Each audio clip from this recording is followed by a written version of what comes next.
ओम शांति। आज की मुरली का सार। मीठे बच्चे, तुम्हारा एक एक बोल बहुत मीठा फर्स्ट क्लास होना चाहिए। जैसे बाप दुख हरता सुख करता है, ऐसे बाप समान सबको सुख दो। प्रश्न है, लौकिक मित्र संबंधियों को ज्ञान देने की युक्ति क्या है? उत्तर है, कोई भी मित्र संबंधी आदि है तो उनसे बहुत नम्रता से, प्रेम भाव से, मुस्कुराते हुए बात करनी चाहिए, समझाना चाहिए। यह वही महाभारत लड़ाई है। बाप ने रुद्र ज्ञान यज्ञ रचा है। मैं आपको सत्य कहता हूँ कि भक्ति आदि तो जन्म जन्मांतर की, अब ज्ञान शुरू होता है। जब मौका मिले तो बहुत युक्ति से बात करो। कुटुंब परिवार में बहुत प्यार से चलो, कभी किसी को दुख न दो। सुनते हैं मुख्य पॉइंट्स। पहला है, भक्ति मार्ग में मनुष्य पुकारते भी हैं। जैसे कोर्ट में केस होता है तो कहते हैं कब सुनवाई हो, कब बुलावा हो तो हमारा केस पूरा हो। तो बच्चों का भी केस है। कौन सा केस? रावण ने तुमको बहुत दुखी बनाया है। तुम्हारा केस दाखिल होता है बड़े कोर्ट में। मनुष्य पुकारते रहते हैं, बाबा आओ, आकर हमको दुखों से छुड़ाओ। एक दिन सुनवाई तो जरूर होती है। दूसरा पॉइंट, ये बेहद की घड़ी कितनी एक्यूरेट चलती है। यहाँ तुम्हारे पास ये छोटी घड़ियाँ भी एक्यूरेट नहीं चलती हैं। यज्ञ का हर कार्य एक्यूरेट होना चाहिए, घड़ी भी एक्यूरेट होनी चाहिए। बाप तो बड़ा एक्यूरेट है, सुनवाई बड़ी एक्यूरेट होती है। कल्प कल्प कल्प के संगम पर एक्यूरेट टाइम पर आते हैं। तो बच्चों की अब सुनवाई हुई, बाबा आया हुआ है। तीसरा पॉइंट, आजकल देखो साइंस का कितना जोर है। एटॉमिक बॉम्ब्स आदि का कितना जोर से आवाज होता है। तुम बच्चे साइलेंस के बल से इस साइंस पर जीत पाते हो। साइलेंस को योग भी कहा जाता है।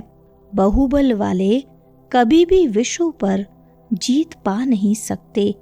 यह पॉइंट्स भी तुमको प्रदर्शनी में लिखनी चाहिए। चौथा पॉइंट, दिल्ली है सबका कैपिटल। तुम्हारी भी दिल्ली ही कैपिटल होगी। दिल्ली को ही परिस्थान कहा जाता है। पांडवों के किले तो नहीं हैं। किला तब बांधा जाता है जब दुश्मन चढ़ाई करते हैं। तुमको तो किले आदि की दरकार रहती नहीं। तुम जानते हो हम साइलेंस के बल से अपना राज्य स्थापन कर रहे हैं। ज्ञान का बल शांति का बल कहा जाता है। नॉलेज है पढ़ाई, पढ़ाई से ही बल मिलता है। पांचवा पॉइंट है, तुम्हारे मुख से जो भी बोल निकलते हैं वह एक एक बोल ऐसे फर्स्ट क्लास मीठे हों जो सुनने वाला खुश हो जाए। जैसे बाप दुख हरता सुख करता है, ऐसे तुम बच्चों को भी सबको सुख देना है। कुटुंब परिवार को भी दुख आदि न हो। कायदे अनुसार सबसे चलना है। बड़ों के साथ प्यार से चलना है।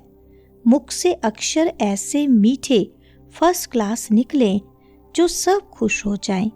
बोलो, शिव बाबा कहते हैं मन मना भव। बहुत प्यार से बात करनी चाहिए। समझो कोई बड़ा भाई हो तो बोलो, दादाजी शिव बाबा कहते हैं मुझे याद करो। राजाई प्राप्त करने के लिए ज्ञान और योग सिखला रहे हैं। छठा पॉइंट, यहाँ ईश्वर स्वयं कहते हैं मौत सामने खड़ा है, इनसे कोई बच नहीं सकते।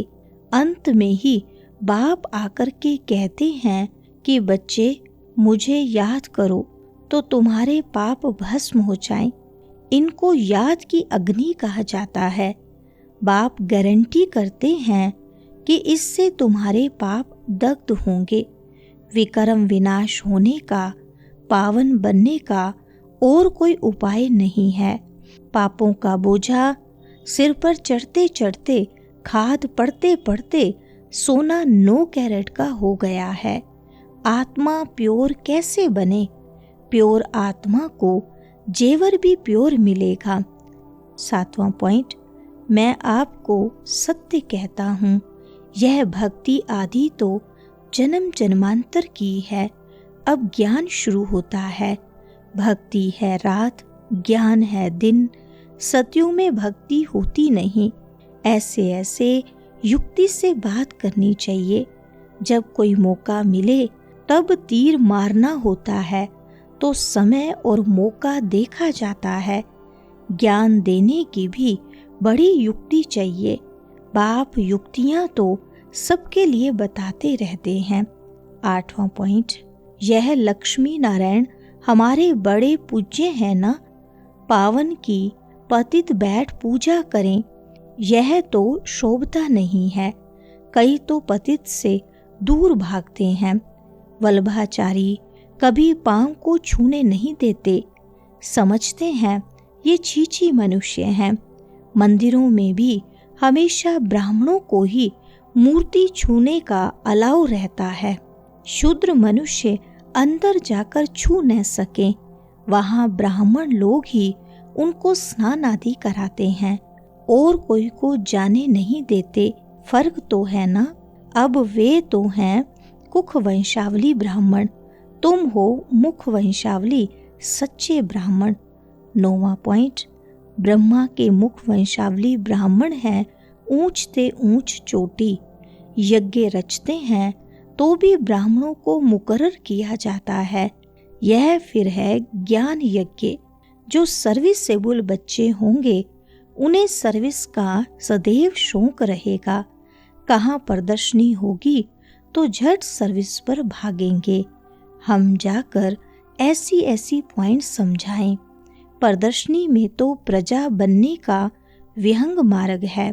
आप पे ही ढेर के ढेर आ जाते हैं, तो समझाने वाले भी अच्छे होने चाहिए। अगर कोई ने पूरा नहीं समझाया तो कहेंगे बीके के पास यही ज्ञान है। डिससर्विस हो जाती है।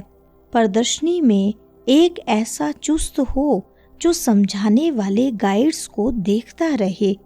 कोई बड़ा आदमी है तो उनको समझाने वाला भी ऐसा अच्छा देना चाहिए। 10वां पॉइंट, नई दुनिया और पुरानी दुनिया आधा आधा चाहिए।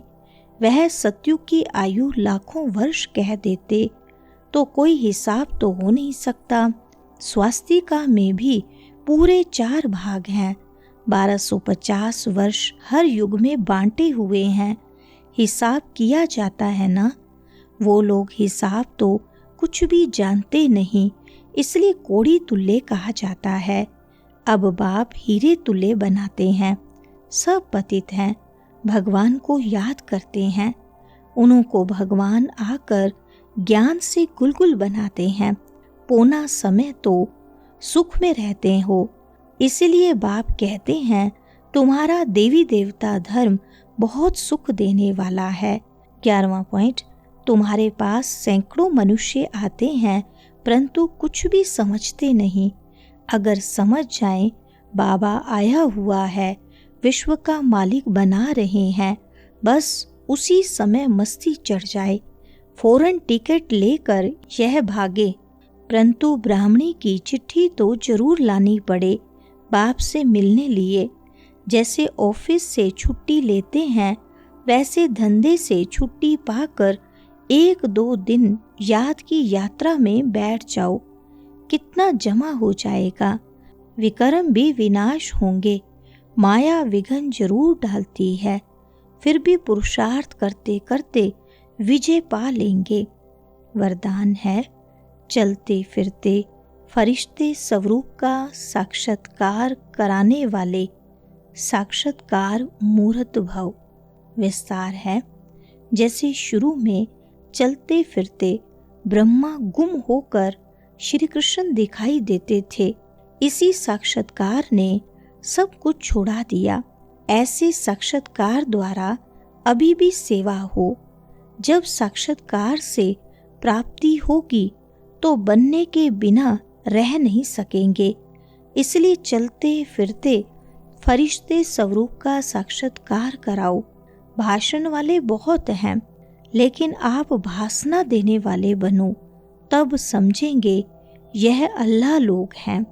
स्लोगन है, सदा रूहानी मोज का अनुभव करते रहो तो कभी भी मूंझेंगे नहीं। अच्छा, ओम शांति।